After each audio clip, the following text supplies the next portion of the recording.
Interesting report there. Right, let's talk about China. New data suggests that China's ageing population is rising at a much faster rate than previously thought.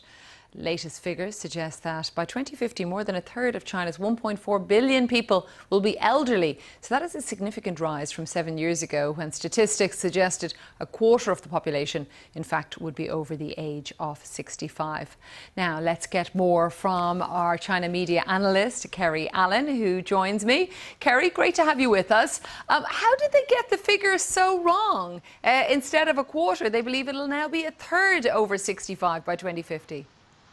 Well, one of the things China hadn't factored in was it was hoping there'd also be an increased birth rate. But there is difficulty with this. I mean, you think about the people nowadays that are having children. These are the children who were born under the one-child policy. So they've grown up since this was implemented between 1979 and 2016.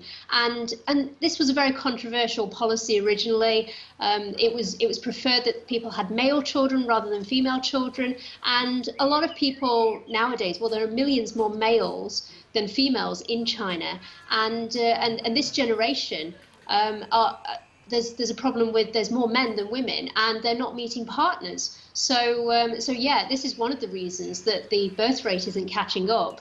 But also, yeah, it's a real problem in China that there was this acknowledgement of an aging society, and the government didn't want to acknowledge just how serious it really was. I mean, now it's saying that by 2035, 15 years earlier than it was said previously, that a quarter of the population will be over the age of 60. And what does it mean? And we've just briefly got time for this. Are they doing anything specific to try and counter having an aging population that won't be contributing to the country?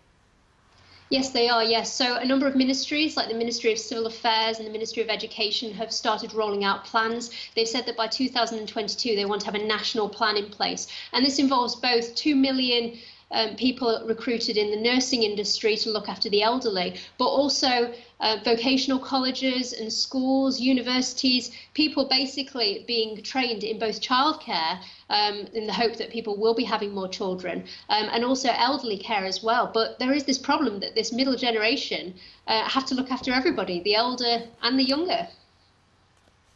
Kerry Allen, thank you so much for speaking to us, and a fascinating story. And we're hearing that China, they've actually doubled their life expectancy in just the past 70 years. It used to be 35 and now up to 77. Kerry Allen, thank you very much.